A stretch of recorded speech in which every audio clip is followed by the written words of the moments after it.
Bonsoir. Bonsoir mes amis. Voilà. Bonsoir. Bonsoir mes amis. Bonsoir mes followers, mes princes et princesses. Bonsoir à vous tous du côté de l'Afrique, de l'Europe, des États-Unis, de la Chine, on va dire de l'Asie. Parce que j'ai vu qu'il y a quand même beaucoup, de plus en plus d'étudiants ivoiriens du côté du Pakistan. Donc j'ai été très émerveillée de savoir qu'il y a des Ivoiriens, il y a des étudiants ivoiriens du côté du Pakistan, donc de l'Inde et autres. Je vous embrasse très très fort et je vais faire un gros bisou à mes followers, mes princes et princesses du côté du Bénin, du Burkina Faso, du Rwanda, de l'Éthiopie. J'ai eu tellement de messages venant de ces pays-là que je dis waouh, je veux juste vous embrasser, vous faire plein de bisous. J'embrasse tout le monde d'ailleurs. Voilà. Ce soir, on va partir sur 3 à 4 thématiques. On va traiter 3 et 4 sujets sur notre vidéo live. Donc, je pense que dans 5 minutes, ça le couvre-feu en France. Yako à ceux qui sont encore sur le chemin du retour. Yako à vous et bon courage. On m'a dit, comme je dis en Côte d'Ivoire, on dit Yako, ça veut dire beaucoup, ça veut dire aussi beaucoup de courage. Je vous embrasse. Ceux qui sont encore dans les transports, en train de courir pour rentrer chez eux. Le temps que je partage sur ma page Facebook personnelle, laissez-moi le temps de partager sur ma page perso pour permettre à ceux qui ne sont pas encore je commence à lire les messages déjà, à toutes les personnes qui ne sont pas encore abonnées à la page Idée de paix, pour ceux qui voudraient me suivre nos directs live, nos analyses, abonnez-vous massivement sur la page Idée de paix, likez, aimez, commentez, apportez votre message, relayez. Voilà, relayer, c'est informer et c'est participer à la sensibilisation pour toucher un maximum de personnes, aider aussi certains d'entre nous à comprendre un certain nombre de choses. Vous savez, tout le monde n'a pas la même capacité de compréhension. Chacun prend son temps et puis au fur et à mesure, c'est dans la sensibilisation. Il y a des choses parfois, au fur et à mesure, on fait la sensibilisation, on fait la pédagogie, on essaie d'apporter aussi des réponses vraies, claires à un certain nombre de sujets. Donc ce soir, le temps que vous connectez, je vous emmène un peu en musique, comme d'habitude, avec mes followers, mes princes et princesses. Bonsoir. Cette chanson, c'est la chanson des Salopards. Quand les Salopards la chantaient, il y avait des années encore, 25, 30 ans en arrière, quand les Salopards chantaient cette chanson-là, des années en arrière. Et au moment où les Salopards chantaient Je salue Soumbil et Bloco, ils chantaient cette chanson. Ben Touré, merci. Ils chantaient cette chanson-là. On ne prêtait pas attention aux paroles, on écoutait la chanson, mais on ne faisait pas attention aux paroles. Parce qu'ils disaient déjà, ils annonçaient les prémices déjà de la guerre qui a frappé notre pays. Ils annonçaient déjà les prémices de ce qui s'est passé. Ils annonçaient déjà ce qui s'est passé dans les pays voisins. Mustapha Sanogo, je t'embrasse. Port de pêche basse. Salut. Drissa Traoré. Et puis, on n'a pas prêté attention. Il y avait la guerre au Libéria, en Sierra Leone, au Rwanda. On n'a pas prêté attention. On n'a pas sensibilisé assez. Les intellectuels de l'époque n'ont pas fait attention et aidé les populations à comprendre ce que c'est que le sentiment de haine. Aider les populations, surtout la population ivoirienne, à comprendre que la politique fragilise la société, elle divise les familles. Et à un moment donné, ce sentiment de haine-là, ce n'est plus de la politique. Ça passe à des règlements de compte. Donc ce soir, je veux qu'on parle parce qu'on est à je vais dire 2 mois des élections législatives dans notre pays, la Côte d'Ivoire. Et à chaque élection, si on ne sensibilise pas assez, on n'informe pas assez, on ne donne pas des outils, l'information vraie à nos populations vont se livrer à la manipulation et vont céder à la manipulation des politiciens qui, eux, sont responsables de ce qui se passe. Des innocents meurent, les politiciens dealent. Des innocents se battent dans les rues, eux, leurs enfants mangent au restaurant ensemble. Et ça, je l'ai toujours dénoncé. Aujourd'hui, j'ai vu un de mes frères ivoiriens qui était gore. Mais quand je dis gore là, c'est un gore quand il me voit, mais on se parle, quand on se voit, on se parle, il me dit, oui, toi tu es avec Alassane Ouattara, tu as vu, nous là, on va... Et je lui disais, si tu prends le temps d'écouter Alassane Ouattara, si tu acceptes d'ouvrir les yeux, de le regarder comme ton président, je t'assure que tu vas tomber mouk Alassane Ouattara. Et je lui disais toujours la même chose. Dans la discussion, je disais toujours, prends le temps d'observer l'homme. Prends le temps de le regarder, de l'écouter. Prends le temps de regarder ses actions, son œuvre, son travail. Et tu vas comprendre que Alassane Ouattara est bon, il est dans la vérité. Et ça fait des années. Chaque fois que je rencontrais ce frère-là, c'est ce que je lui disais. Même quand il est énervé, Diego Romain, salut mon frère. Mais je comprenais, c'est normal hein, que chacun ne soit pas d'accord, qu'on soit énervé. Mais chaque fois, ma princesse Modestine, c'est Ibi, je t'embrasse. Chaque fois, je lui disais les mêmes paroles.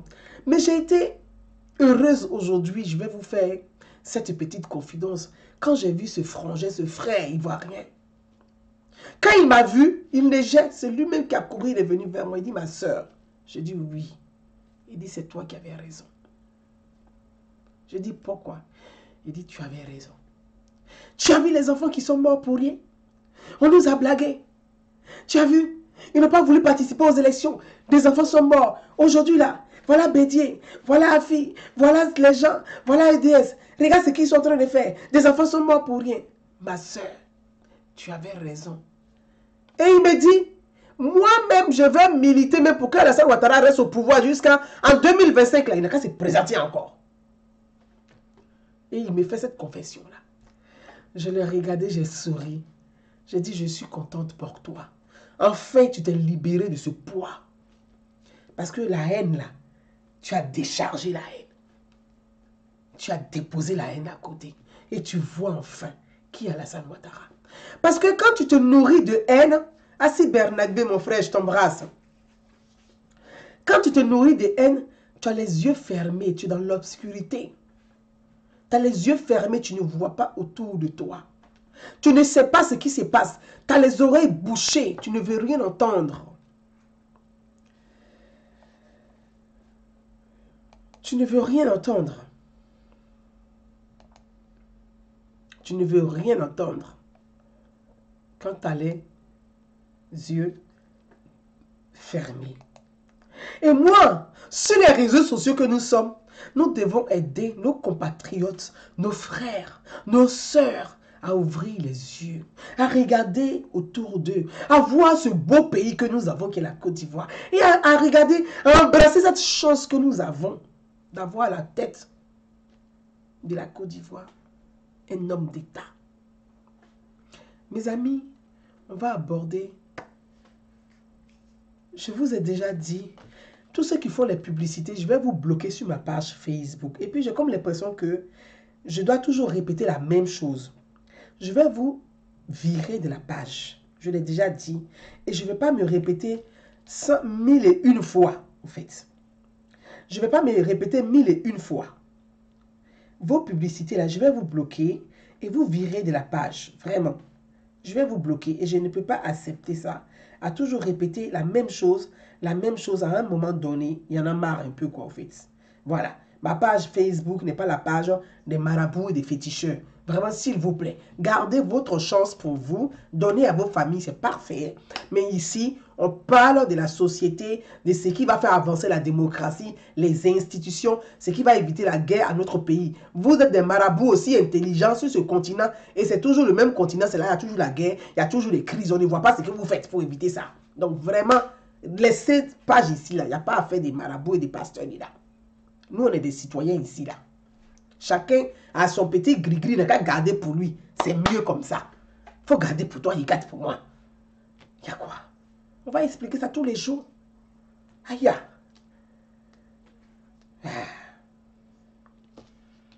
Vous êtes sur page Facebook, c'est pour venir faire publicité de marabout. Le marabout, il est aussi intelligent, et puis dans son pays, il n'avance pas. Ah! Les blancs, là, eux, ils sont les plus grands marabouts du monde. Ils fabriquent avions. Toi, ton marabout, c'est pas fabriquer avion. Si c'est pas pour donner des potions, pour aller empoisonner les autres, là, vous ne faites rien d'autre que vous de l'Afrique qui font. C'est pour empoisonner les gens, ils savent faire ça. Toi, ils sont premiers dedans. Mais les blancs fabriquent avions. Ils fabriquent bateaux. Ils vont dans l'espace. À quel moment vos marabouts vont s'envoler pour arriver sur Mars là-bas pour dire qu'ils sont arrivés aussi sur Mars? Oh. Continuons notre conversation. Donc, on va aborder 3 sujets, mes amis. Je te salue, ma soeur Charlotte Kouan. Merci à toi. Jeannette Kwame Jeton. Elle dit bim. Léa bénie de Dieu. Donc, on va aborder ces 3 sujets aujourd'hui. On a, je ne sais pas si elle est là, je suis en train de lire. Ali Makaramara Pio, je t'embrasse ma belle. Merci à toi. Donc, on va aborder 3 sujets. On a une de notre sœur, on a des sœurs qui sont du côté de Londres. En tout cas, il y a quoi à vous, ils sont confinés là-bas. Donc, elle m'a posé la question de savoir, Madame Gouza Naounou, vraiment, il faut nous expliquer sur les tests Covid en Côte d'Ivoire.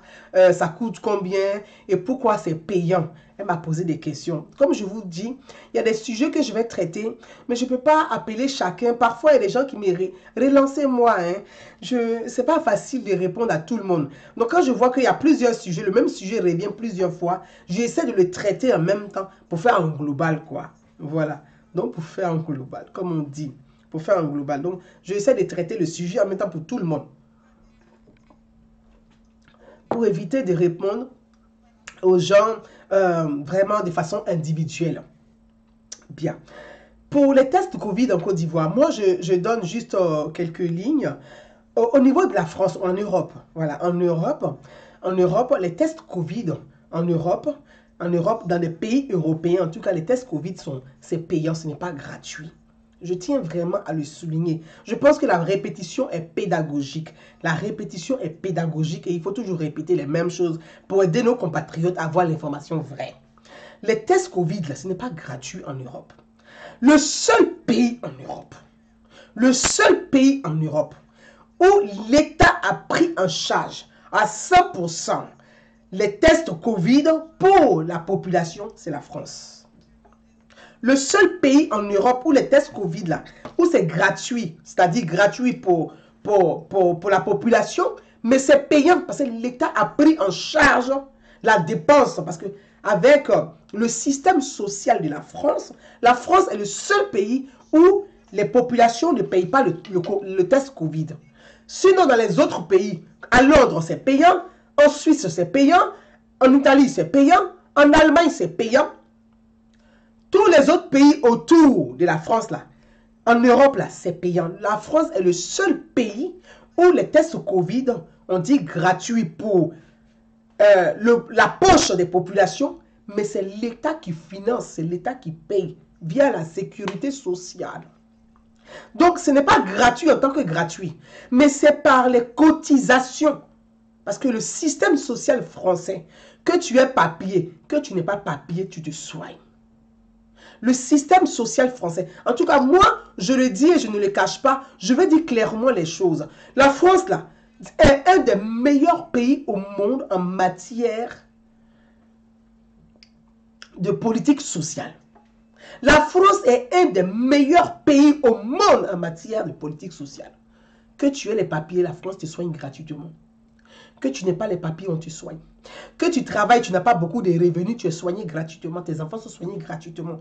Que tu travailles là, tu as une partie que tu prends par ta mutuelle parce que tu gagnes un peu plus au-dessus de la moyenne. Donc, c'est un système social. Ils sont organisés. C'est un des meilleurs pays où le système social est organisé correctement. C'est ce qui fait que certains disent que les gens racontent « Ah, la France est gratuite ». Ce n'est pas gratuit. C'est le contribuable français qui paye par ses impôts. Rien n'est gratuit. C'est le contribuable français qui paye par ses impôts. C'est-à-dire que ceux qui travaillent, qui gagnent beaucoup plus là, ceux qui gagnent beaucoup plus là, eux là, leurs impôts là, on prélève. C'est eux qui payent pour ceux qui gagnent moins. C'est ceux qui payent là. En Italie, c'est 75 euros. Merci Assi Benabé. En Italie, ça veut dire 75 euros. Que tu sois tu résides en Italie ou que tu ne résides pas en Italie, tu payes test Covid. Pourtant, en France, là, quand tu vis en France, tu résides en France. Quand tu vis en France, là, c'est gratuit. Mais quand tu quittes la Côte d'Ivoire pour venir en France, tu as des passages en France, là. Tu vas payer ton test Covid, c'est normal, parce que la France ne peut pas te prendre en charge. Toi, tu vis en Côte d'Ivoire, c'est à ton État, à la Côte d'Ivoire de te prendre en charge. Ce n'est pas la France qui te prend en charge. Je ne sais pas si je me fais comprendre. Ça veut dire quoi? Ici à Dallas, Amadou Barry me dit à Dallas, c'est 75 $. Merci. Ibrahim Karaboué, je suis médecin. Merci, Ibrahim Karaboué, merci. Donc, que tu vives en France, quand on vit en France, c'est gratuit. Ça veut dire quoi? Quand tu vas au laboratoire là, pour faire ton test Covid, là, tu donnes ta carte de sécurité sociale. On te demande votre carte de sécurité sociale. On ne dit pas non, comme c'est gratuit, là, tout le monde n'a qu'à rentrer. Non. C'est parce que c'est la sécurité sociale qui paye. La caisse de prévoyance, la caisse, c'est elle qui paye. Donc, il y a une caisse. La caisse, là, c'est elle qui paye. La caisse, elle est remplie comment? Par les impôts, par la TVA. Quand tu vas acheter une baguette de pain, là, on met TVA. Il faut prendre la facture, il y a TVA dessus.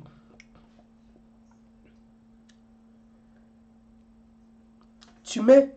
Non, ce n'est pas gratuit. Il y a des... Ils suivent ici. Oui. Au fait, oui. Quand tu prends ta baguette de pain, là, tu prends la facture, là. Tu vas voir sur la facture, c'est écrit TVA. Même quand tu payes une orange, là, tu prends ta facture, là, c'est écrit TVA. Tu payes une bouteille d'eau, là, c'est écrit TVA. TVA. Quand on dit les impôts, là, on commence par la TVA. Donc, le consommateur, le consommateur, qu'il soit pauvre, qu'il soit riche, tout le monde paye la TVA. C'est la TVA là que l'État récupère. Et puis, on partage dans les caisses, pour dire, bon, on va prendre pour financer ce qu'on appelle le social, l'aide à la santé, les logements sociaux, les familles, donc les familles qui n'ont pas grand revenu, qu'on appelle la caisse d'allocation familiale, l'école des enfants, les vacances des enfants. Donc, la France est un des meilleurs pays au monde en matière de politique sociale. Ça, on ne peut pas le nier. Il y a Camara me dit, et en Espagne, c'est 140 €. Merci. Germaine Aubrou me dit, à Londres, c'est 150 pounds. Le test, si tu veux voyager. Merci. Merci. Donc, j'ai dit que... excusez-moi. Excusez-moi. Donc, en Angleterre, c'est 150 livres. Merci, Modestine CIB. Ce n'est pas gratuit, c'est payant. La seule politique, c'est que l'État français a décidé pour sa politique sociale que les tests soient gratuits pour tout le monde, ceux qui vivent en France, ceux qui résident en France, pour les Français, afin de leur permettre de faire leur test Covid. Voilà. Maintenant, elle m'a demandé, comme elle va en Côte d'Ivoire, est-ce que c'est pas mieux de faire son test en Côte d'Ivoire? Chère sœur, ce que je peux vous dire, pour vous qui êtes du côté de Londres, en ce moment c'est très difficile avec le confinement. Pour monter dans l'avion, on te demande ton test Covid. Pour monter dans l'avion, on demande ton test Covid de moins de 5 jours, je crois, de moins de 5 jours. Pour ceux qui doivent monter dans l'avion, quand tu dois embarquer, on te demande un test Covid de moins de 5 jours. Donc, tu es obligé de faire ton test Covid avant de monter dans l'avion. Et comme le test Covid, là, il est valable sur une semaine. Parce que Covid, soit tu peux faire le test Covid, c'est négatif. Et puis, une semaine après, tu peux choper la Covid-19. Et puis, tu peux faire un test et puis le test va être positif. C'est pourquoi, quand tu arrives en Côte d'Ivoire, comme tu ne vis pas en Côte d'Ivoire, que tu arrives en Côte d'Ivoire, une fois que tu arrives à l'aéroport, que tu as fait ton test ton test Covid en Europe, que ce soit en France ou en Angleterre ou en Allemagne, peu importe, dans un pays européen, quand tu arrives en Côte d'Ivoire, à l'aéroport, on te demande déjà de présenter ton test Covid qui est positif. Tu présentes ton test Covid. Mais ça dépend du séjour que tu t'en fais en Côte d'Ivoire. Une fois que tu l'as fait ici, tu le présentes. Mais quand tu dois sortir de la Côte d'Ivoire, là, ça dépend des pays. Ça dépend des pays. La France, par exemple, elle ne t'oblige pas à faire un test Covid à Abidjan avant de rentrer en France. Par contre, quand tu arrives à l'aéroport de France, que ce soit Charles de Gaulle ou bien Orly, tu dois faire ton test Covid qui est gratuit, comme on dit, qui n'est pas payant, que l'État prend en charge en France avant de sortir de l'aéroport. Quand tu dois sortir de l'aéroport en France, là, tu dois faire ton test Covid d'abord à l'aéroport. C'est obligatoire. Moi, quand je rentrais le 28, là, le 29, on est arrivé le 29, on a fait nos tests Covid. Pourtant, quand je partais en Côte d'Ivoire, j'ai fait mon test Covid. Mais quand je suis revenu en France, avant de sortir de l'aéroport, on a fait nos tests Covid. On a fait nos tests Covid. Donc, je voudrais dire,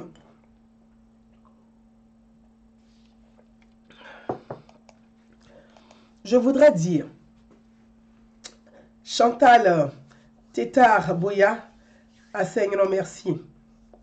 Donc, je voulais vous dire que c'est normal. Quand on arrive en Côte d'Ivoire, avant de sortir de la Côte d'Ivoire, on doit faire son test Covid. C'est normal.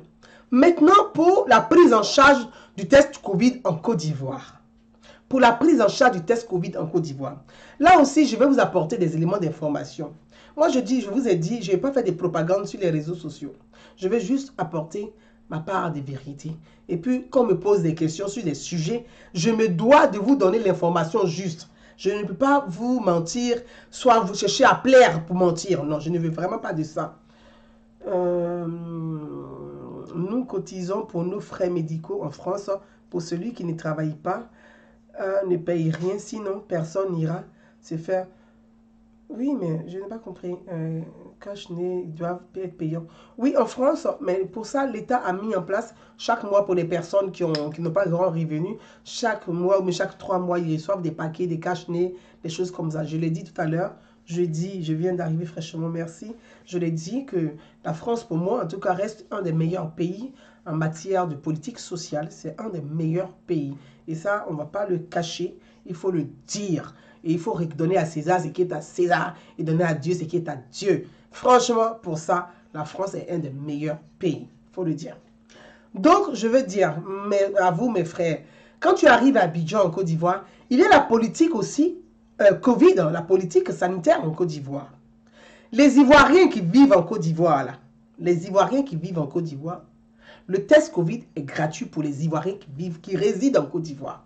Je ne sais pas si je me fais bien comprendre. Les Ivoiriens qui résident en Côte d'Ivoire, pour eux, le test Covid est gratuit. C'est normal. C'est comme nous qui vivons en France. Nous, on vit en France, c'est gratuit pour nous.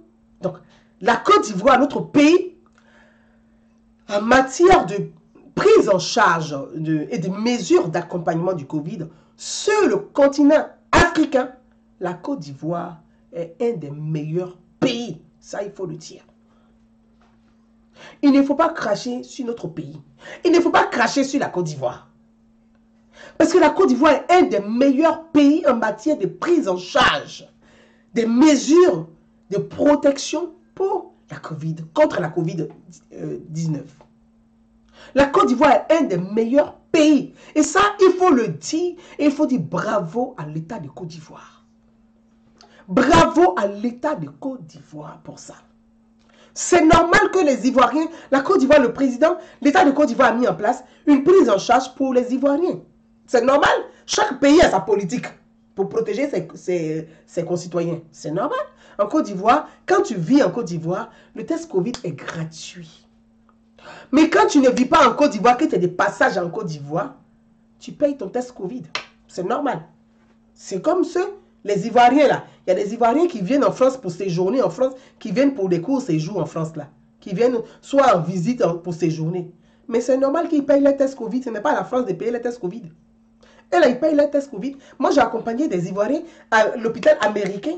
Ils ont payé les tests Covid pour faire. Mais c'est normal qu'ils payent.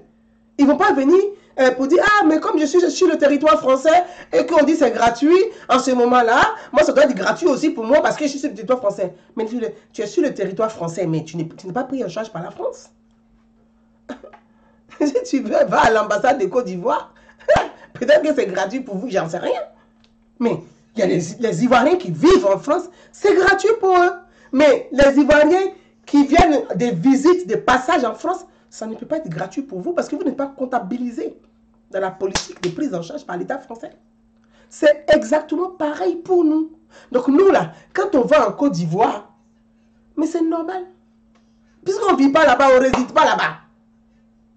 Donc, ma soeur, arriver à Abidjan, si tu fais ton test Covid même ici, mais arriver à Abidjan, avant de sortir d'Abidjan, ça dépend des compagnies et puis ça dépend des pays.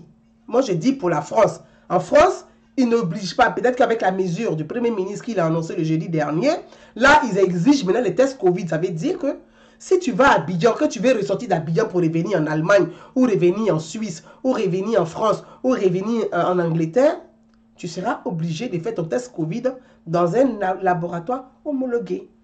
Dans un laboratoire homologué. Et là-bas, le test Covid va, je ne sais pas si c'est 40 000 francs CFA ou 50 000 francs CFA.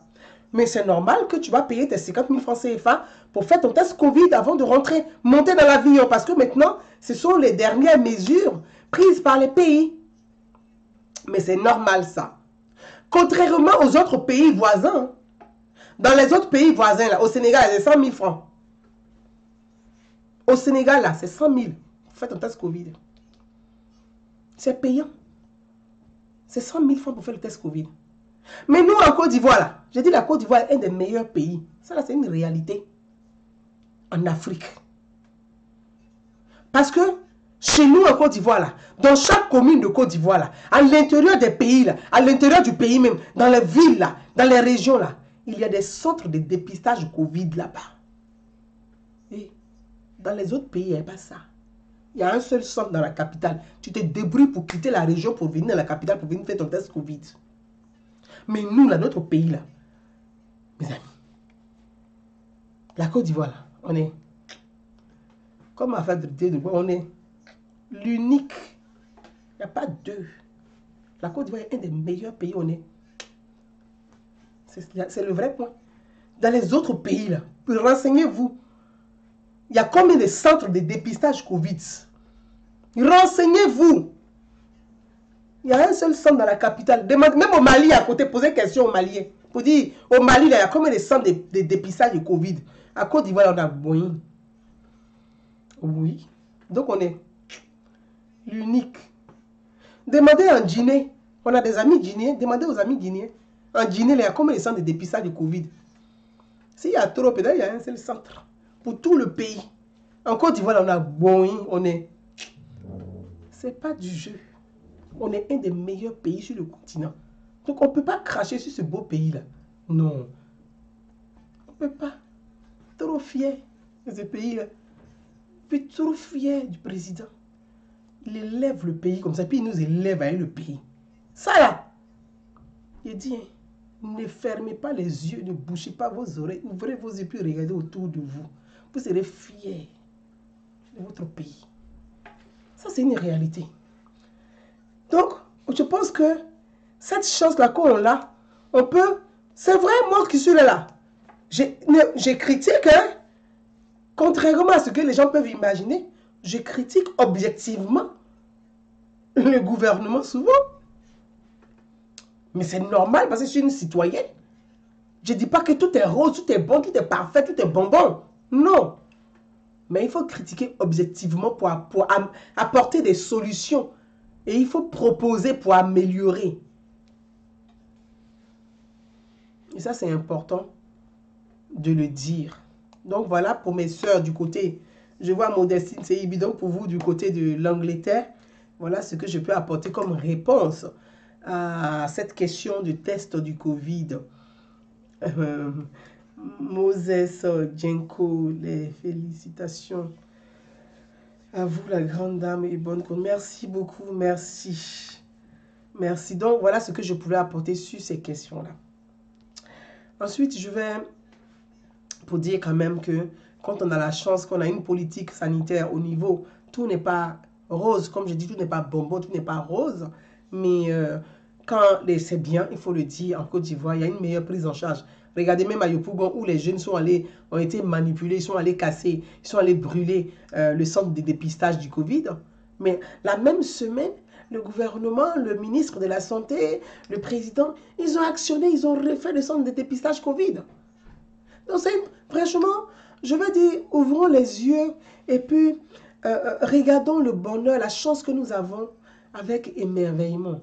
Voilà. Parce que si tu restes les yeux fermés, tu ne pourras pas voir autour de toi. Et nous, en tant que citoyens, nous devons jouer un rôle pour apaiser le climat politique. Parce que les hommes politiques, là, eux, ils se battent pour leur intérêt politique. Mais nous, on gagne quoi dedans, tout cela, en fait?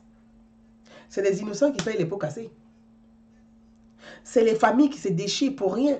Parce que je vous ai dit, quand vous vous déchirez dans la rue pour des hommes politiques, mais pendant ce temps-là, eux, leurs enfants sont dans les mêmes écoles. Donc, à un moment donné, là, il faut que ça fasse clic. Il faut que ça fasse clic. Vous vous battez pour des gens dont les enfants vont dans les mêmes écoles. Vous vous battez pour des gens, vous entretuez pour des gens qui, eux, ne s'entretuent pas. Eux, ils discutent sur les tables de négociation pour voir comment ils vont partager le pouvoir et comment ils vont se relayer un certain nombre de privilèges. Mais vous vous battez par rapport à quoi, en fait? Moi, je ne comprends pas. Moi, je ne comprends pas. Les anciens présidents, là, eux, ils touchent des indemnités. Ils touchent ça tous les mois, à hauteur de millions. Toi, tu touches combien? Leur épouse, là, elle touche des millions, à plus de 10 millions par mois.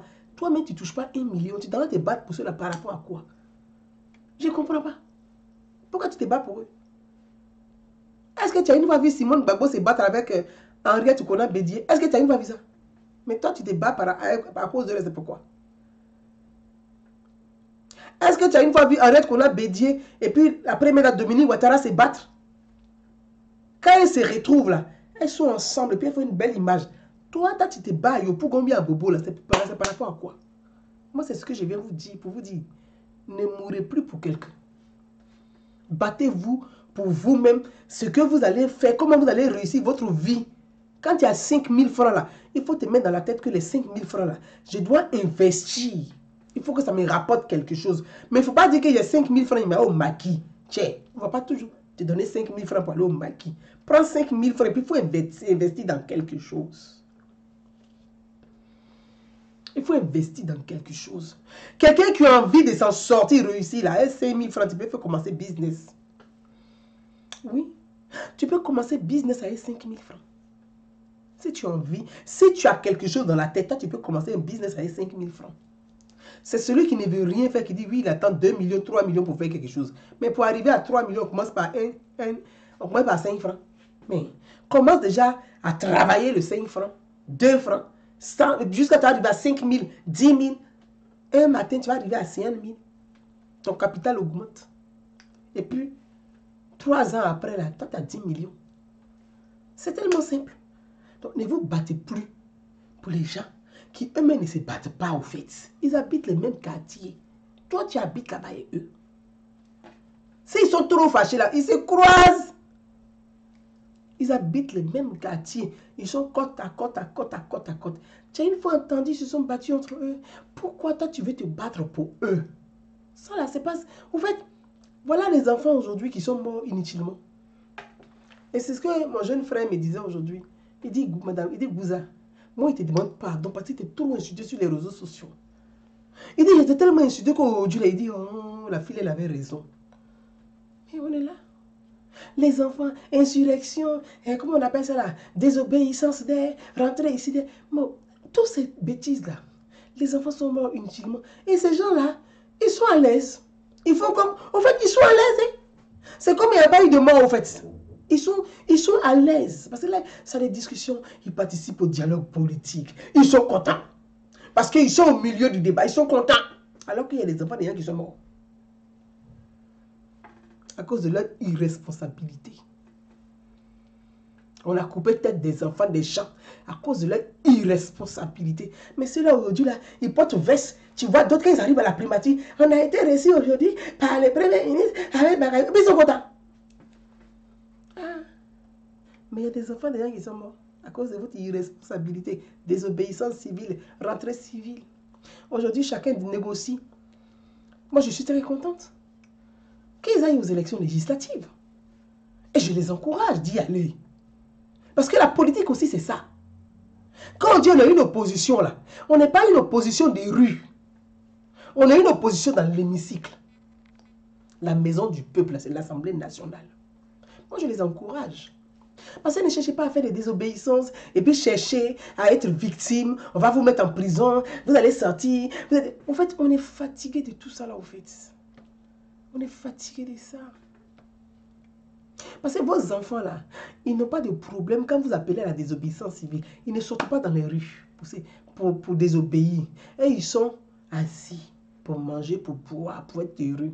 Et vous manipulez les enfants des gens. Mais moi, j'encourage cette opposition ivoirienne à aller aux législatives, participer à l'élection, à l'expression démocratique. Ne soyez pas des délinquants. Participez à l'élection, à l'expression démocratique. Ne soyez pas des voyous de rue. Ne soyez pas des délinquants. Et moi, vraiment, j'exhorte l'opposition à être consciente, intelligente et avoir un sens. Parce que quand on aspire à être l'alternative, on prépare le terrain. On ne s'assoit pas en train de faire les gueulades de rue. Et puis on dit, oui, c'est nous, on sera l'alternative. Hey. On dit une opposition, c'est quoi? Tu t'opposes au pouvoir, ça veut dire que dans l'hémicycle, tu es là-bas pour mener le débat. Tu es une opposition. Mais si vous n'êtes pas à l'Assemblée nationale, vous êtes opposant de quoi? Vous êtes des crieurs de rue. Et les crieurs de rue, là, on les amène à la maca. Parce qu'il faut le désordre. Donc, moi, j'encourage l'opposition ivoirienne à avoir une démarche démocratique et à avoir le sens de la responsabilité, à grandir. Il faut grandir un peu. Il faut grandir pour élever le niveau du débat et rehausser votre propre image. Parce que pour l'instant, même vos propres militants sont dégoûtés de vous. Ils sont déçus, ils sont dégoûtés de vous. Allez-y. Quand on n'a pas gagné, quand on n'a pas gagné le pouvoir exécutif, mais on va chercher le pouvoir parlementaire. La politique, c'est quoi? Ou bien c'est les deals seulement la politique? C'est deal seulement la politique? Moi, je veux qu'on arrête, on ait une rupture des deals politiques. Parce qu'en fait, à un moment donné, je pense que si on ne prête pas garde, si on ne fait pas attention, si on continue dans des deals politiques, un jour ou l'autre, ça va péter. Ça va péter parce que le peuple en aura marre de ça. Et ça va péter. Parce que les gens ne peuvent pas s'asseoir tout le temps puis en train de dealer. Mais ce n'est pas possible. Dealer quoi? Dealer quoi? Des postes, des nominations, des postes d'ambassadeur. Dealer de l'argent. Avoir de l'argent. On va donner 1 milliard ici à un tel, 8 millions à l'autre, 500 millions à un tel, et 100 millions à un autre. Mais c'est de l'argent, c'est le gaspillage. Aujourd'hui, on est en train de payer quoi? On paye quoi?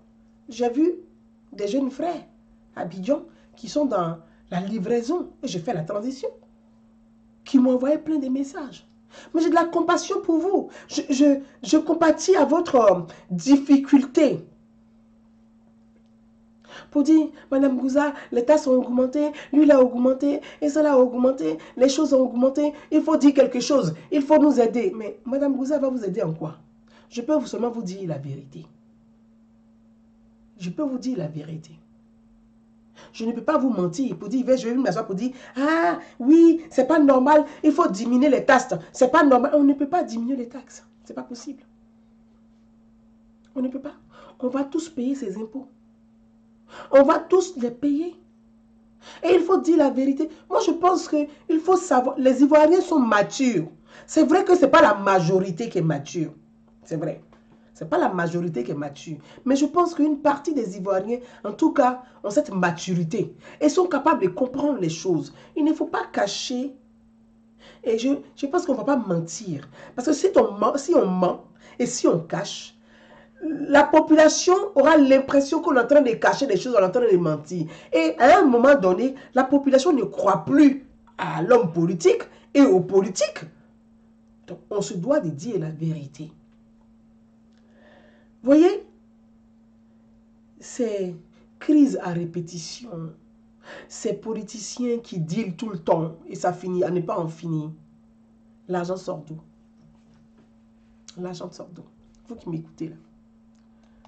Vous qui m'écoutez là, on s'est parlé vrai. Parce que moi, je veux qu'on soit conscient et que collectivement, on puisse prendre conscience et on puisse s'éduquer et aider ceux qui sont autour de nous.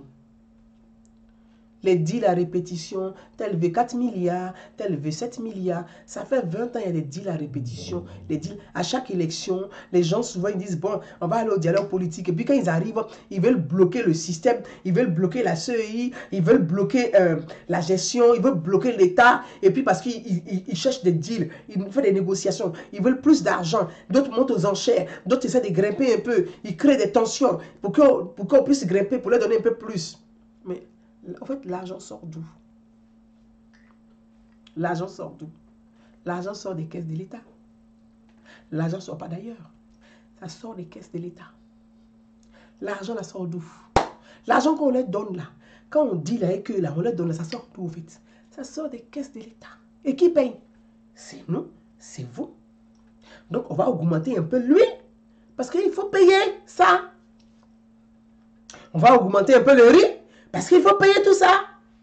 Quand les gens vont casser, vous cassez les bus, vous détruisez le commerce des gens, vous coupez les arbres, vous brûlez les magasins, vous brûlez le bien de l'État, vous gaspillez, c'est que vous détruisez le bien de l'État. L'État, c'est qui? L'État, c'est nous tous. C'est vrai, l'État, ce n'est pas le président. Non, l'État, c'est nous tous. Le président est le chef de l'État. Il est notre chef. Les biens publics, là, vous détruisez pour des manifestations parce qu'on vous demande à l'insurrection, allez-y casser, allez-y brûler. Mais quand vous brûlez, vous cassez, qui va rembourser après? Mais c'est le contribuable qui va rembourser. Et qui est le contribuable?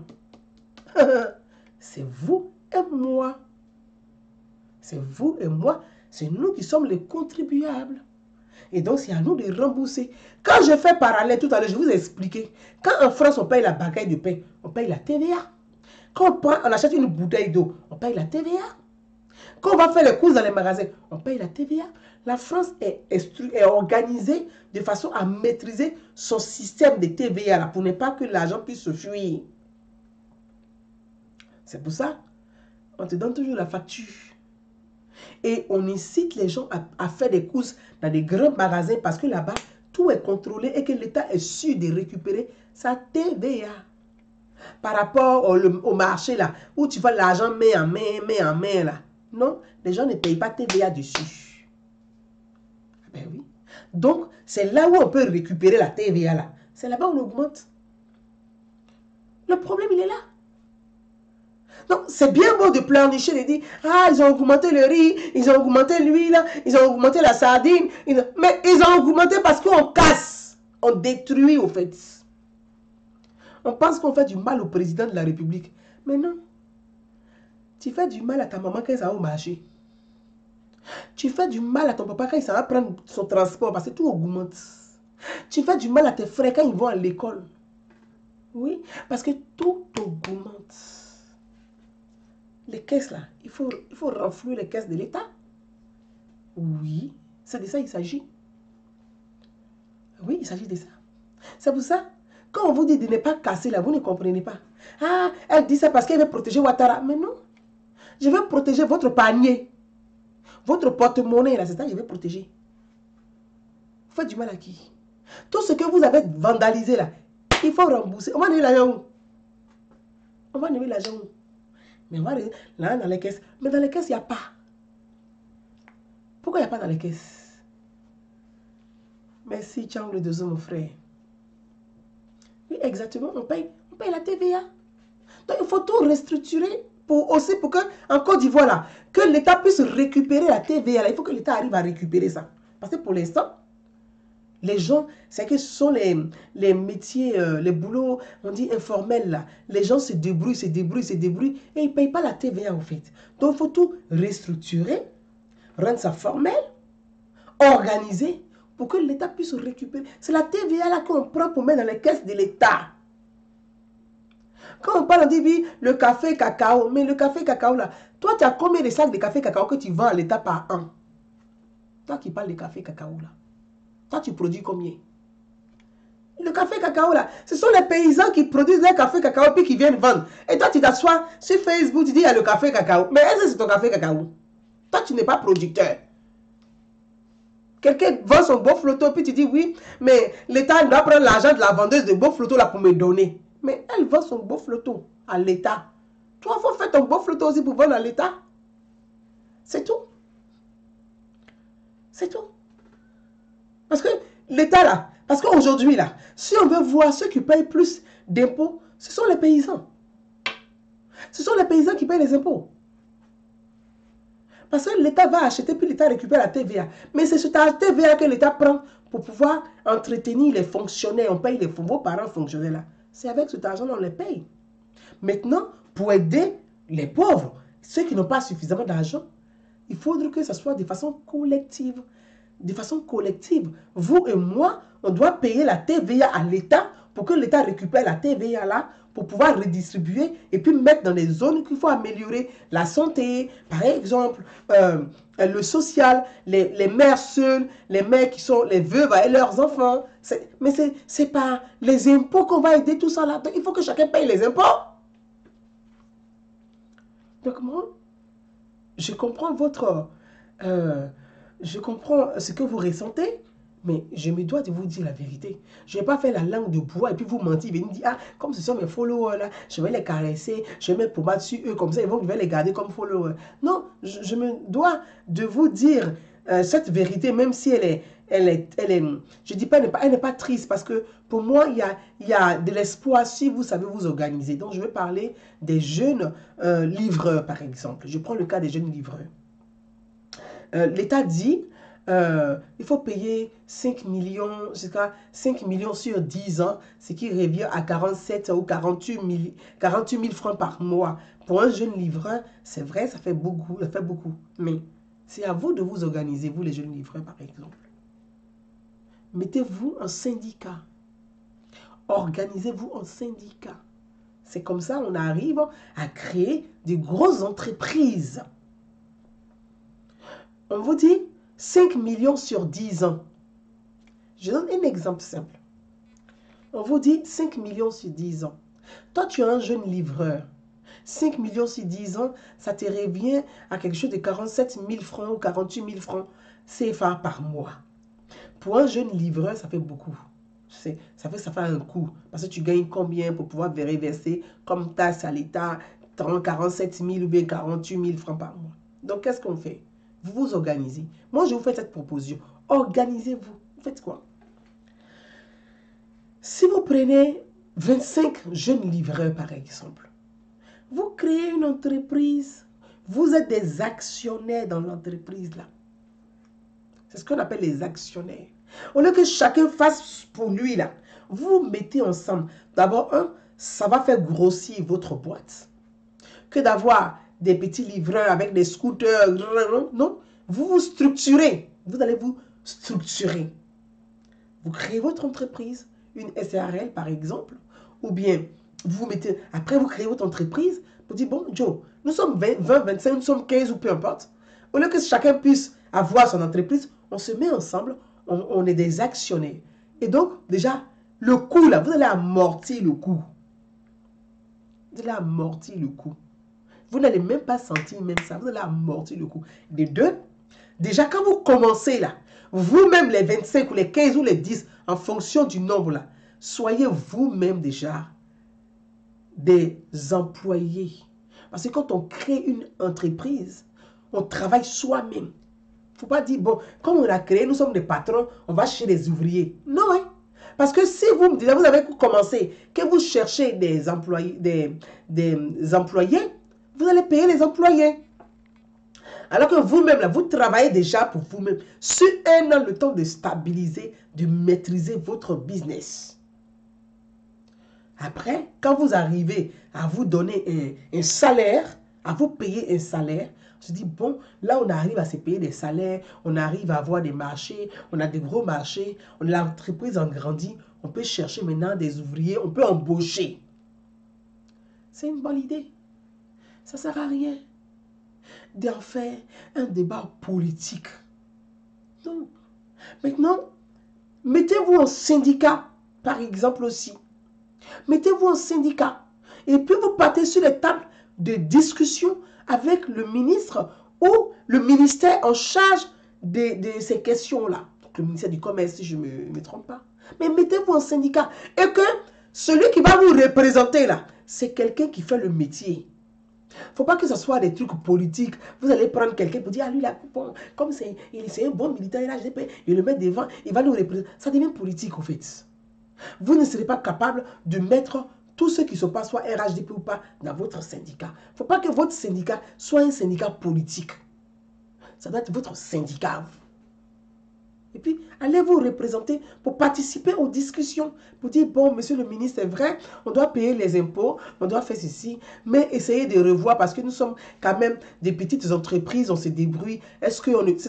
Donc, ça veut dire, vous engagez la discussion avec l'État pour demander à l'État un peu de clémence. Bon, c'est vrai, 5 millions, est-ce qu'on peut descendre quand même à 3 millions? L'État va vous dire, bon, en ce moment, on peut aller jusqu'à 4 millions. Déjà, c'est 1 million de gagné. Ne rendez pas votre débat politique parce que vous allez perdre. C'est ce que je vous dis là. La crise Covid a touché l'économie mondiale. La crise Covid a touché l'économie mondiale. Ce n'est pas un mensonge, c'est une réalité. La crise là, Covid là, ça fait 1 an. Covid là, ça fait 1 an que l'économie a ralenti. Même ça a arrêté. Ça fait 1 an. Qui pouvait imaginer qu'à la fin de Covid là, on allait rentrer dans la deuxième année avec ça? Donc, les pays là, comme on dit, les grandes puissances là, eux-mêmes ils se cherchent. Les États vivent à crédit. Le seul pays aujourd'hui qui peut donner l'argent liquidité là, c'est la Chine. Mais la Chine est en train de faire yo-yo dessus. Sinon, tout le monde vit à crédit. La France vit à crédit. L'Allemagne vit à crédit. L'Angleterre vit à crédit. Tout le monde vit à crédit. Mais ceux qui donnent crédit là, eux-mêmes ils sont en crise du Covid. Qui va nous donner crédit? Qui va donner crédit? Tout le monde a crédit. Donc, étant donné que tout le monde a crédit, chacun se cherche. Actuellement là, chacun cherche à sauver sa tête. Regardez Macron ici en France. Voilà les manifestations même où il a annoncé mesures barrières, mais ils ont déjà commencé. C'est lui qui a venu se battre pour dire, ah, on n'a qu'à aider la Côte d'Ivoire. Non, hein, ou on n'a qu'à aider le Mali. Ils ont leurs propres problèmes à résoudre déjà pour commencer. Parce que chez eux là, tout le monde paye impôt ici. Donc il n'y a pas de raison que dans les pays africains, on ne paye pas impôt. Chez eux là, on paye TVA. Tout le monde paye TVA. Donc il n'y a pas de raison que dans les pays africains, on ne paye pas TVA. Et ils ne vont pas prendre TVA des Français pour donner aux pays africains. Donc nous là, on doit s'organiser aussi pour payer nos TVA de tous les jours. Si on veut s'en sortir. Parce que la crise qui vient là, c'est une crise financière. On ne peut pas mentir. Covid a touché tout le monde.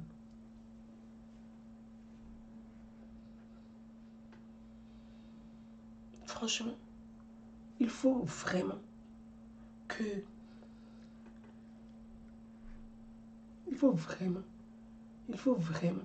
qu'on dise la vérité. Les impôts vont augmenter dans tous les pays du monde parce qu'il y a une crise. Parce que l'État doit trouver de l'argent. Et l'argent là, c'est pas les taxes là. Les taxes là, c'est là-bas on trouve. Vous voyez, c'est là-bas on trouve. Maintenant, c'est vrai que tout le monde doit faire le sacrifice. Parce que ce sacrifice-là, c'est un sacrifice collectif. Tout le monde doit participer à ce. Tout le monde doit faire le sacrifice. Donc, à commencer par l'État lui-même. C'est là qu'il faut poser. C'est là où moi je trouve que le débat doit être intéressant. Il doit être posé. Mais pour l'heure, les gens ne posent pas le débat là. On cherche à faire une polémique pour créer, pour dire, bon, on va chercher à faire des soulèvements populaires, on va faire des soulèvements populaires. Non, qu'on le veuille ou non, on ne peut pas mentir, je le dis. La crise Covid a touché l'économie mondiale. Donc, les pays sont obligés de faire des restrictions, de prendre des mesures pour maintenir l'équilibre économique de ces pays-là, de chaque pays. Donc, chacun doit faire des réformes, voilà. On va dire ça comme ça. Je vais appeler ça des réformes. Des réformes pour pouvoir récupérer un peu d'argent, un peu. Et donc, c'est de façon collective qu'on doit participer à ça. En France, ceux qui font la livraison en France, ils savent ce que les entreprises de livraison. Ils savent comment ça se passe. On fait la formation, on paye des avances, hein, de l'argent. Il faut être sûr que tu as un fonds. Donc, c'est normal tout ça, mes jeunes frères. Mais je dis, et je pense que c'est ce sujet que je vais aborder la prochaine fois, tout le monde doit faire le sacrifice pour payer nos impôts TVA. Donc la TVA va augmenter. C'est pour ça que je dis, il faut encourager le gouvernement, il faut encourager l'État de Côte d'Ivoire de restructurer les choses. Regardez par exemple au marché, par exemple. Regardez la liquidité qui circule sur les marchés tous les jours. La liquidité qui circule sur les marchés. Mais combien de familles qui vont au marché pour faire les achats et payent la TVA à l'État? Entre nous, combien payent la TVA? Mais cette TVA-là, ce sont les commerçants qui récupèrent cet argent, mais la TVA n'est pas reversée à l'État. C'est grave. Et pourtant, la TVA doit être reversée à l'État. Non seulement vous qui faites les achats là, vous payez la TVA. Parce que quand ça augmente, c'est la TVA, vous payez la TVA. Mais la TVA, comme vous payez en espèces au marché, la TVA n'est pas reversée à l'État. Donc, qu'est-ce que l'État fait parfois pour essayer de... Parce que l'argent, il y a le flux, il y a l'argent qui fuit, l'argent qui disparaît, mais l'État n'arrive pas à maîtriser tout cet argent qui fuit là. Donc, je te prends un exemple par exemple. On a parlé de lui, il a augmenté et que c'est Monsieur Jean-Louis Billon qui aura augmenté l'huile. Non, mais Jean-Louis Billon c'est comme un industriel. Voilà, c'est un industriel. Lui, il vend son huile. Puis bon, je ne pense pas qu'il soit le seul qui est industriel en Côte d'Ivoire. Il y a plusieurs. Il vend son huile. Donc, qu'est-ce que l'État fait? L'État a un contrat avec lui pour dire, bon, pour pouvoir alimenter les marchés. Mais c'est intéressant d'avoir un industriel comme ça pour l'État de payer. C'est-à-dire que lui, de récupérer directement la TVA avec l'industriel. Parce que lui, quand il va revendre, parce que lui, c'est un industriel, c'est un grossiste. Il va vendre aux gens. Donc, les gens qui vont acheter là, ils sont obligés d'augmenter un peu. Donc, l'État va récupérer sa TVA directement avec M. Jean-Louis Billon. Ben, ça se passe comme ça. Puisque l'État n'arrive pas à récupérer sa TVA sur les marchés. Il n'y a pas de factures. Qui fait les factures au marché? Personne ne fait les factures au marché. Sur l'huile. Est-ce que quand tu vas acheter l'huile à la boutique chez le Mauritanien, est-ce que le Mauritanien te donne une facture? Il ne te donne pas de facture. Donc la TVA là, tu ne la vois pas sur ta facture. Donc l'État va voir les industriels et l'État récupère directement met un quota pour récupérer les industriels leur TVA qui s'échappe des marchés. Donc je ne vais pas rentrer dans ce... Non, on a déjà 1 heure pour vous dire que encore un autre marabout. Oh là là, la vache. Mais dis donc, on ne va pas y arriver là. Donc, merci. Le gasoil même a augmenté. Merci beaucoup. Merci de le dire. Mais, donc, c'est normal. Voilà. Mais je reviendrai dessus. Peut-être que mon prochain direct live, ça va être mes propositions que je vais faire à l'État. Comme je dis, c'est vrai que nous devons tous faire des sacrifices, mais on doit commencer aussi à la tête. Parce que c'est bien de demander à ceux qui sont en bas de faire des sacrifices. Il faut que la tête aussi fasse des sacrifices aussi à leur niveau. Nous tous, on doit faire ce sacrifice collectif. Mais je ferai des propositions et je donnerai mes propositions. Comment essayer de récupérer un peu et que chacun, pour que en bas, on ne se sente pas, qu'on se dise, ah, mais c'est que les pauvres qui font les sacrifices, ceux qui sont là-haut, ils ne font pas des sacrifices aussi. Nous tous, on doit en faire. Voilà. Donc, on doit en faire et je ferai mes propositions. Et ça, concernant les impôts et les dépenses publiques. Voilà, concernant les dépenses publiques. Pour le sacrifice, il faut qu'on diminue le salaire des ministres et les députés, laisser les pauvres en paix. Angélique Anelor. Bon, je suis d'accord pour qu'on fasse tous des sacrifices. Je pense que on peut, on peut contrôler mieux. On peut contrôler mieux les choses. On peut contrôler mieux les budgets. Il faut que l'État soit très regardant sur les budgets des ministères, comment c'est dépensé, et ainsi de suite. Et que, comme j'ai dit, on est déjà à 1 heure. Et puis, il est bientôt 19 heures. Je reviendrai dessus pour qu'on en parle un peu pour quelques propositions à ce sujet-là. Vous avez raison, un pays, euh, Jokadi, vous avez raison, mais un pays dans lequel l'aide sociale n'existe pas, ce n'est pas normal d'imposer une TVA. Mais une TVA, nos parents au pays n'ont aucune aide sociale. Il n'y a pas de sécurité sociale en Côte d'Ivoire comme en Occident. Donc, quel sera l'intérêt d'une TVA, les impôts des salariés et les fonctionnaires, c'est justifié, mais une TVA n'est pas justifiée car tout le monde n'a pas, pas de salaire. Joey Kak, pour revenir rapidement sur ce que tu viens de dire, effectivement que tout le monde n'a pas les salaires, tout le monde n'a pas les moyens, effectivement. C'est pour cela qu'il est important de restructurer les choses. L'État fait beaucoup déjà, et je vais donner quelques pistes parce que je ne voulais pas rentrer, j'ai dit on était à 1 heure. L'État fait beaucoup déjà. Je donne des exemples. La formation professionnelle, c'est l'État qui a financé la formation professionnelle. La formation professionnelle. Et le président a décaissé plus de 1000 milliards sur la table pour accompagner les jeunes, donc pour la formation professionnelle. Moi, la question que je veux, parce que l'État, on sait, on a entendu les annonces du chef de l'État, du président de la République. Il a décaissé plus de 1000 milliards pour accompagner les jeunes du Côte d'Ivoire à avoir la formation professionnelle, à bénéficier de cette formation professionnelle via aussi, dans toutes les communes de Côte d'Ivoire, il y a le guichet emploi jeune dans toutes les communes de Côte d'Ivoire pour aider les jeunes de Côte d'Ivoire à déposer leur CV sur ces sites-là des guichets emploi jeunes pour pouvoir mieux les orienter. Moi, la question que je veux, le débat que je veux qu'on pose, c'est une vérité. L'État a déployé les moyens, mais le président a déposé l'argent qu'il fallait pour le nombre de jeunes à être formés. C'est aujourd'hui où nous en sommes au niveau de la formation professionnelle. Parce que l'argent a été décaissé. Est-ce que il y a combien de jeunes qui ont bénéficié de cette formation professionnelle? De deux, combien de jeunes ont bénéficié de l'accompagnement de l'État? Et sur l'étendue du territoire de Côte d'Ivoire, de sortie cartographie de ces jeunes-là dans toutes les régions de Côte d'Ivoire qui ont bénéficié de l'aide, de l'accompagnement réel de l'État. Parce que l'argent a été décaissé. Voilà en fait, moi, voilà les débats que je veux qu'on pose. Et ça, ce sont des vrais débats. Et malheureusement, on a une classe politique très nulle en Côte d'Ivoire qui n'est pas capable de poser le vrai débat. Tout ce qui intéresse l'opposition, c'est comment ils vont venir manger à leur tour. Mais l'opposition aussi est là pour contrôler l'action du gouvernement.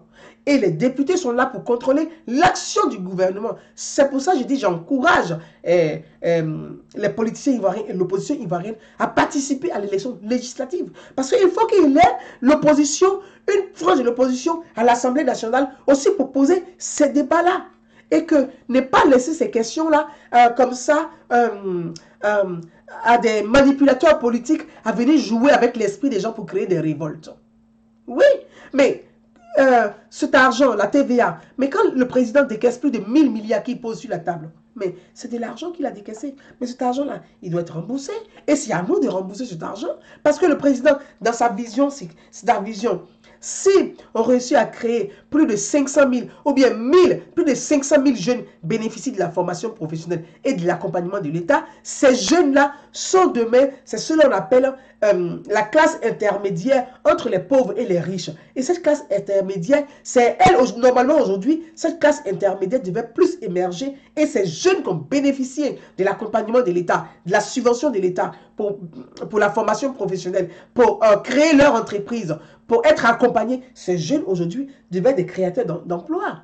Donc on ne devait pas avoir de problème de payer la TVA. Pour le problème de la TVA ne devait même pas causer souci à ce niveau-là. Donc pour dire que l'État a décaissé de l'argent, et cet argent-là, ce n'est pas de l'argent, l'argent on ne va pas cueillir. Ou on ne ramasse pas l'argent sous un manguier. Quand l'État décaisse de l'argent, c'est de l'argent que nous devons rembourser. C'est normal. Et c'est par la TVA que nous allons rembourser tout cet argent-là. C'est pour ça qu'en tant que citoyens, nous devons être là pour véhiculer le vrai message, le bon message, accompagner vraiment la masse à comprendre pour mieux aider l'État aussi à mieux réformer et être aussi des gardiens de l'État. Être des gardiens de l'État, c'est nous. Je dis, mais on sait que le président a donné 1000 milliards, par exemple, pour la formation professionnelle. Attention, monsieur le ministre en question, en charge de ces questions-là, on te surveille, on veut savoir combien de jeunes ont bénéficié, combien de jeunes ont été vraiment aidés. Qui pose ces questions-là? Personne. Bouche bée comme des carpes. Personne n'en parle. Mais il faut payer l'argent. Donc, nous tous, on va passer à la gamelle. On va payer la TVA. On va la payer. Je prends un autre exemple, jeune frère, comme on est sur ce sujet. Quand on prend les mesures d'accompagnement barrière Covid, quand le président de la République, dès les premiers instants du Covid-19, le président vient, il fait les annonces à la télévision. Il dit, j'ai demandé, il a mis des milliards sur la table pour accompagner la Côte d'Ivoire, accompagner à faire face à cette pandémie mondiale. Quand le président prend ces mesures-là, que l'argent est décaissé, qu'est-ce que les gens font? Le ministre de la Santé commence à parcourir les villes et à installer, par exemple, les centres de dépistage Covid dans les communes. Mais qu'est-ce qu'ils ont fait à Yopougon? Ils ont brûlé. Ils ont brûlé à Yopougon. Mais quand ils brûlent à Yopougon, qui va rembourser? Mais c'est à nous de rembourser.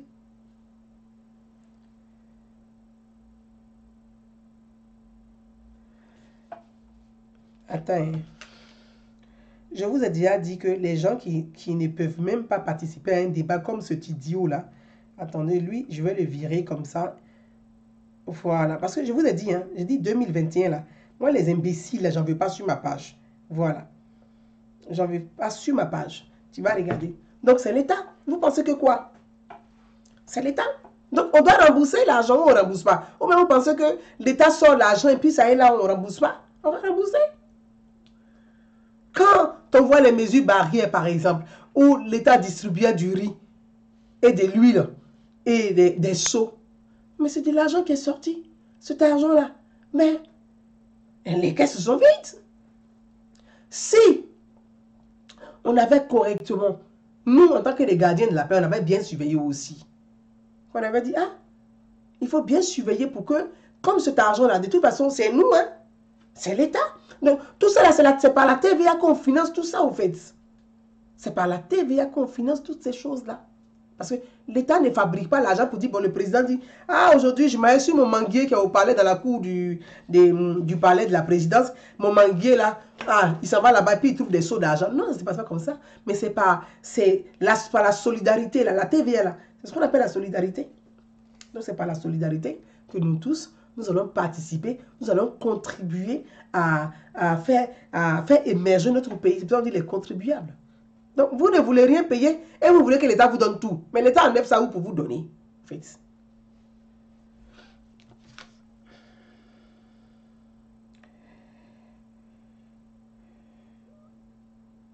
L'État enlève ça pour vous donner. Mais 5 millions pour les livreurs, c'est un peu... Bon, j'ai déjà répondu à cette question de 5 millions, je ne vais pas revenir dessus. Donc, je ne vais pas revenir dessus. J'ai fait des propositions sur ces questions des livreurs-là. Je pense que ceux qui veulent un peu peuvent repartir en arrière pour voir la partie. Je ne vais pas vraiment revenir là-dessus. Salut à tous, j'écris ce petit message pour faire quoi? Alors, si tu veux faire ton éloge à ton grand maître, tu vas être très viré de ma page avec ton grand maître. Allez-y vous faire foutre déjà pour commencer, c'est très très bien. Voilà. Je vous ai déjà dit, tous ceux qui viennent faire les publicités, je vous vire de ma page. Je vous ai déjà dit, je vous bloque et puis je vous vire. Donc, arrêtez avec votre publicité un peu là. J'aimerais aussi savoir s'il y a un fonds pour aider les startups. Nous sommes une jeune. S'il y a des fonds pour les startups, je pense qu'en Côte d'Ivoire, il y a des fonds qui ont été... il y a des fonds aussi pour accompagner les femmes. Des fonds pour les startups en Côte d'Ivoire. Mais la question, c'est que il faudrait que l'information soit sûre de tous et qu'on puisse accompagner les personnes à savoir où aller, où trouver l'information, où trouver l'accompagnement. Parce que le problème, là, c'est ça. Parce que l'information, il n'y a pas de pédagogie, il n'y a pas vraiment de communication sur les choses. Et puis, c'est de façon T'as l'impression que c'est de façon clandestine, au fait. Et moi, c'est ça qui me dérange dans les fois. Parce qu'il faut faire de la pédagogie. Il faut donner l'information aux gens. En fait, c'est fait de façon en réseau où chacun cache. Il ne faut pas que tel groupe va savoir ici que l'État a mis en place des fonds pour financer des jeunes. Il ne faut pas cacher, il ne faut pas dire ici à tel groupe de femmes ou que l'État a mis en place des fonds pour financer des femmes. Et puis, ça se fait en réseau. Et puis, c'est les mêmes personnes qui bénéficient de tout et les autres ne bénéficient pas. Moi, c'est ça qui m'agace, au fait. Et moi, ça m'agace vraiment. Et j'aimerais qu'il y ait plus de transparence sur ces questions-là. Et que les ministères en charge de ces questions-là communiquent vraiment et réellement sur ces questions-là. Et que ne cherchent pas à avoir des fan clubs pour faire leur éloge. Mais donnez-nous l'information et partagez l'information à toute la population. Parce que le président, ce qu'il fait, il fait pour tous les Ivoiriens.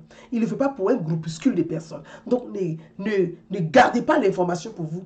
Véhiculer l'information. Il faut que tout le monde soit au même niveau d'information. Donc, il faut vraiment de la vraie communication, la bonne communication et informer les gens. Parce qu'on a face, c'est que tous les ministères, on a des fan clubs, au fait. On a des fan clubs. Mais les fan clubs, en fait, c'est vraiment, on va s'arrêter là pour aujourd'hui. Merci, mon frère Assis. Il y a un problème. Karidja Dosso, merci beaucoup. Il y a un problème de communication. Et puis, tu as l'impression qu'ils s'en foutent. Bon, de toute façon, les gens sont sur les réseaux sociaux, ils vont informer les gens. Et puis, mais il faut que ça change, il faut que ça évolue. Il faut communiquer, il faut faire de la pédagogie, il faut informer la population, il faut expliquer à la population. Et ça, on n'a pas besoin de faire Sciences Po pour comprendre ça, au fait. On n'a pas besoin de faire Sciences Po pour comprendre ça. Donnez à ceux qui peuvent communiquer, ils vont communiquer. Donner, parce que ils attendent toujours que les gens fassent de la propagande dessus. C'est là ils vont courir à leur fan club pour venir crier. Mais tu regardes que des fan clubs sur la toile, en fait. Des fan clubs. Les ministres sont devenus DJ. Ils ont des fan clubs. Ils sont devenus des chanteurs. Ils ont des fan clubs. Au lieu de donner l'information, d'informer la masse, d'informer le peuple, non, ça devient un truc de réseau de fan club. Voilà. Donc, je vais m'arrêter là. Bonsoir à tous. Puis je vous dis à très bientôt. On va continuer notre direct live. Et je pense vraiment qu'il y a un problème de communication. Et ça donne... C'est parce que l'opposition est très nulle. Est très très nulle. Si l'opposition était intelligente, elle allait faire de la récupération, mais terrible avec ça. Parce qu'il n'y a pas de... C'est pas normal. On ne peut pas avoir tous ces moyens, les leviers du pouvoir, et puis communiquer aussi mal. Je n'arrive pas à comprendre. Moi, j'arrive pas. Bon. Bonsoir à tout le monde. Voilà, bouche à oreille. Voilà. Bouche à oreille, point. Et puis, les autres ne savent pas. Et puis, c'est que les mêmes groupes qui savent et qui bénéficient, mais les autres ne savent pas. Et puis, ils s'en foutent. Voilà. Je vous embrasse, Amélie Djangoune, je t'embrasse. Ma soeur Drissa Kamagaté, je t'embrasse, j'embrasse tout le monde. Mathias Béranger, il dit, j'ai toujours déploré le manque de communication depuis le président a pris le pouvoir. On essaie de faire ce que nous on peut faire, on essaie de faire pour apporter l'information à nos compatriotes. Après le reste, je pense que le reste revient à l'État de quand même essayer de gérer un peu ses affaires, quoi. Voilà. Nassara Koulibaly, je t'embrasse. Manjou Touré, elle dit c'est énervant qu'ils informent pas la population. Bah, ouais, et après, les politiciens véreux font ta camarade, je t'embrasse. Les politiciens véreux font de la récupération. Et quand ça commence à péter, et bien c'est là qu'ils courent, ils cherchent à raccommoder. Voilà. Bonsoir à tout le monde et puis je vous dis à demain ou à lundi ou à mardi. Je vous embrasse et très bon week-end. À bientôt, bye bye.